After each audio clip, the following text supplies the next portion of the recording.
The call came at 11:47 on a Tuesday night, and Vernon Cask almost didn't answer it. He was sitting in the dark in the kitchen, still in his work clothes, still smelling like the garage, motor oil and metal exhaustions, and the particular kind of exhaustion that doesn't come from the body but from somewhere deeper. His daughter Lily had left her cereal bowl in the sink again. He'd already washed it.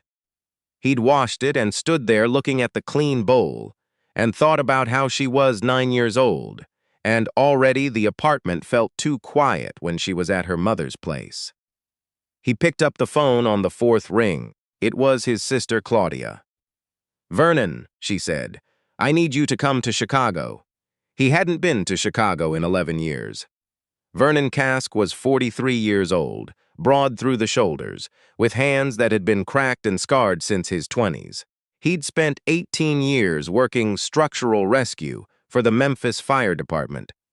The kind of work where you went into buildings other people were running out of, where you read load-bearing walls.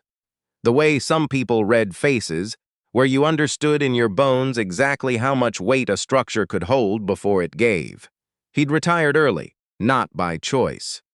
A beam had come down wrong during a warehouse collapse in 2019 and taken most of the cartilage in his left knee with it. He could still walk fine. He just couldn't run anymore, and in that work, running sometimes meant the difference. Now he ran a small auto repair shop on Summer Avenue. He liked the work. It was clean in a way that rescue work never was.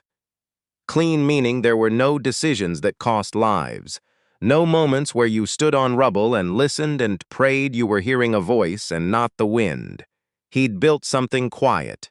That was the word he used when he thought about his life now. Quiet. He had Lily on weekends and some Wednesdays. He coached her soccer team, which he knew nothing about soccer but had learned. He made her lunches that she took to school in a green thermos. He had promised her, not in the big dramatic way people promise things in movies, but in the small, daily, reliable way, that she would always know where he was, that she could always reach him. That coming home was not a question. "I'm always coming home, Bug," he had told her once, when she'd asked why he didn't go back to firefighting. She was 7 then. She'd been watching something on TV, some news thing with flames, and she'd turned to him with that direct, unblinking look she had. "Because I made you a promise," he'd said, "and I keep my promises." She had nodded, satisfied, and gone back to her cereal. He thought about that conversation the whole drive to Chicago. Claudia lived in Pilsen with her husband and their 2 kids. She was 51, sharp-tongued, the kind of woman who noticed everything and commented on most of it. She met Vernon at the door at 7 in the morning, looking like she hadn't slept. "It's Mama's building," she said before he was even inside. Their mother, Ruby Cask, 74 years old, lived in the same apartment building in Bronzeville she'd lived in since 1988. 6 stories, 42 units. A building that the city had been quietly, methodically failing to inspect properly for the better part of a decade. 3 days ago, 2 city engineers had done a walkthrough and posted notices on every door. Structural concern. Non-emergency, but residents were being asked to voluntarily relocate while a formal assessment was completed. The building's owner, a property management company based in Phoenix that nobody in the building had ever actually met, had sent a letter that used the words "proactive measure" 4 times. Most of the tenants had family they could stay with. Some of them did not. Ruby Cask did not intend to leave. "She says she's not going anywhere until someone tells her exactly what's wrong," Claudia said, handing Vernon a mug of coffee. "She says structural concern is not a diagnosis." "She's not wrong," Vernon said. "She's 74, and she's alone in a building that 2 engineers just flagged, and I need someone to go talk to her who isn't me because she won't listen to me." "She doesn't listen to me either. She respects you," Claudia said. "That's different from listening." He drove to Bronzeville. Ruby Cask was exactly where Claudia said she'd be. Sitting in her kitchen with the notices spread out on the table, reading them through her bifocals with the focused displeasure of a woman who had been underestimated by bureaucracies her entire life and had developed a detailed working theory of how they operated. "Sit down," she said without looking up. He sat. "You see this part?" She tapped the paper. "Load-bearing capacity within acceptable variance. That means they don't actually know. They're guessing. It means they found something and they're being careful," Vernon said. "It means someone checked a box on a form and decided the whole building should empty out." She looked up at him then. "I'm not leaving my home because someone checked a box." He understood her completely. That was the problem. He stayed for 2 hours. He walked the building with her. The stairwells, the basement, the rear corner, where she said the floors had been creaking differently for about 6 months. He ran his hand along the wall in the laundry room on the first floor and felt something he didn't like, a slight give, a flex that shouldn't have been there in a concrete and masonry structure. He didn't say anything about that to his mother. He told her he'd look into it. He told her to stay at Claudia's for just a few nights, just until he'd had a chance to follow up with the city directly. He used his reasonable voice, the one he'd used on panicking people in burning buildings, and she studied him the way she always had, like she was reading something behind the words. "Fine," she said finally. 3 days, and then you call me and tell me what's actually happening." He helped her pack a bag. He did not go back to Memphis that night. What Vernon found over the next 16 hours was worse than a checked box. He pulled public records at the city building department. He still had contacts from his fire department years, people who owed him information, if not favors. What he found was a building that had been cited for structural deficiencies in 2017 had been issued a repair order that the property management company had contested, and had been in administrative limbo ever since. 3 different inspectors over 6 years. 3 different reports that said, in varying degrees of bureaucratic language, that the northeast corner of the building had a problem with the foundation footings. Each report had been responded to with letters from lawyers. Each letter had pushed the timeline. Nobody had ever fixed anything. He went back to the building that evening. He had no authority there. He had no badge, no jurisdiction, no official standing. What he had was 18 years of knowing how buildings fail. He went in through the back entrance, which the super had left propped with a brick, a habit the man had apparently had for years. He took the stairs to the basement. What he found in the northeast corner of the basement was not subtle. The footing had shifted. Not catastrophically, not yet. But the crack running up the foundation wall was wide enough to put 2 fingers into, and the steel reinforcement bar visible at the edge was showing active rust, which meant moisture infiltration, which meant the deterioration was ongoing and had been for a long time. Above his head, the floor joists were carrying loads they were not designed to carry. Someone, at some point, had removed a wall on the first floor, probably to combine 2 units, without accounting for the redistribution of load. Vernon stood in that basement for a long time. He was not an engineer. He did not have the credentials to condemn a building. He knew that. He also knew what he was looking at. He called the city's emergency structural line that night. He explained what he'd seen. The person on the phone took notes and told him an inspector would be dispatched within 48 to 72 hours. 48 to 72 hours. He sat in his car outside the building and looked up at the windows. Most of them were dark, but not all of them. 3 units still had lights on. He'd seen on his way out the name on the 3rd floor mailbox. A woman named Harriet, who was apparently in her 80s and whose family, according to the super, was working on it. On the 4th floor, there was a young couple. He'd passed them in the stairwell, both of them in scrubs, coming off what looked like a night shift. They'd nodded at him with the blank politeness of people too tired to ask questions. And on the 2nd floor, there was a man named Clyde Osee, 67 years old, who had told Vernon when they'd spoken briefly that afternoon that he'd lived in that building for 31 years and that he was not running from my own front door because of a piece of paper. 48 to 72 hours. Vernon got out of his car. He knocked on doors. This is the part of the story that the people who were there remembered differently depending on who you asked. The young couple on the 4th floor. Their names were Derek and Anita, both of them nurses at Stroger, both of them used to quick decisions in bad situations, said that when they opened the door and saw this large, serious man they'd never met holding a flashlight and speaking very calmly about foundation footings. Something in his voice made them understand immediately that this was not a man making a mistake. Harriet, on the 3rd floor, opened the door in her housecoat and told Vernon she'd been waiting for someone to come tell her the truth for 6 months. She had her bag packed already. Clyde Osey did not open his door for 4 minutes.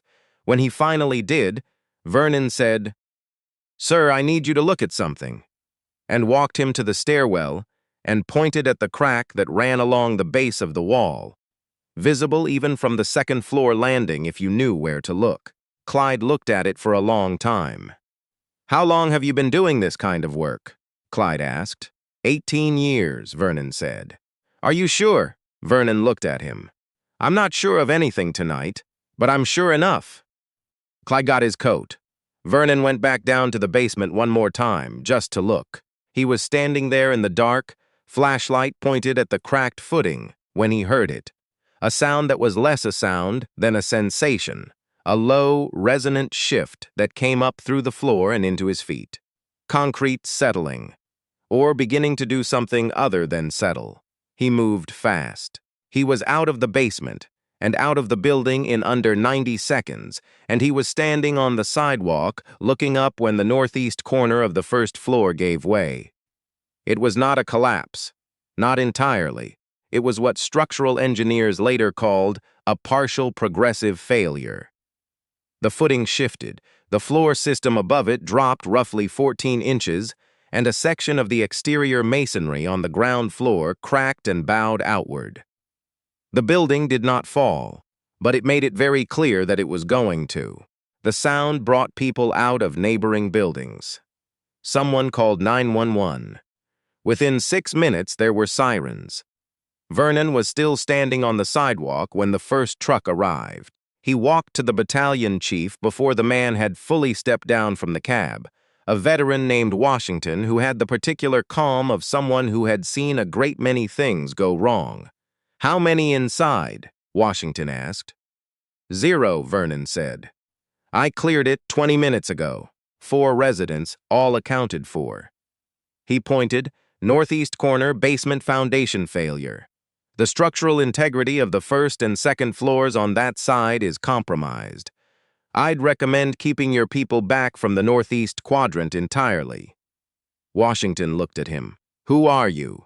"Vernon Cask. I was rescue for Memphis FD. 18 years, structural specialty." Washington looked at the building. He looked at Vernon. He called over his incident commander and repeated what Vernon had told him, and they made the decisions accordingly.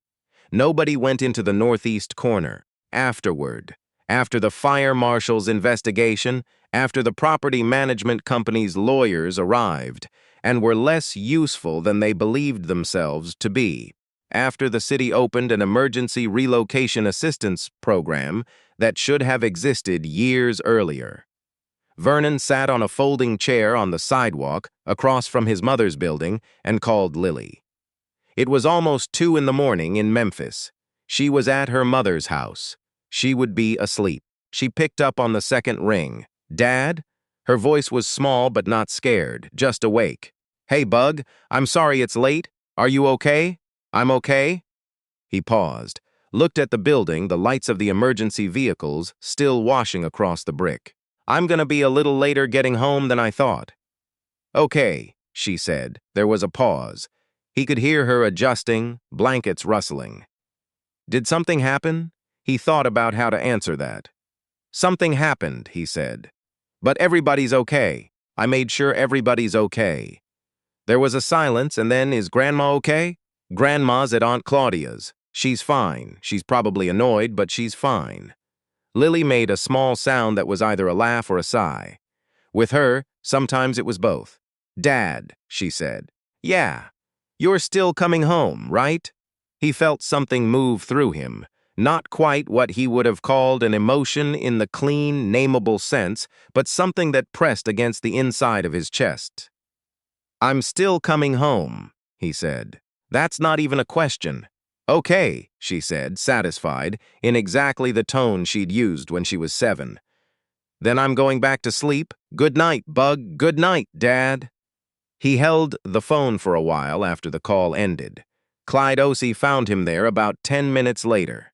The older man had a paper cup of coffee from somewhere and handed it to Vernon without asking. "My nephew came," Clyde said, sitting down on the empty chair beside him. "He was upset I didn't call sooner." "Families do that," Vernon said. "He wanted to know who told me to get out." Clyde looked at the building. "I told him a man came to my door and showed me a crack in the wall and told me the truth. That's all." He paused. "I'm not sure I would have left otherwise." Vernon didn't say anything. 31 years, Clyde said. "I've been in that apartment 31 years. I remember when this neighborhood was different, when everything was different." He turned to look at Vernon. "What made you come back? You could have called the hotline and gone back to wherever you came from." Vernon thought about that for a moment. It was a real question, and it deserved a real answer. "I kept thinking about what I would want," he said finally, "if it was my building. If I was the one who'd been told structural concern and acceptable variance and didn't know enough to know what that meant. I'd want someone to come to the door and tell me the truth." Clyde nodded, slowly. "You're somebody's father," he said. "It wasn't a question." "Yeah."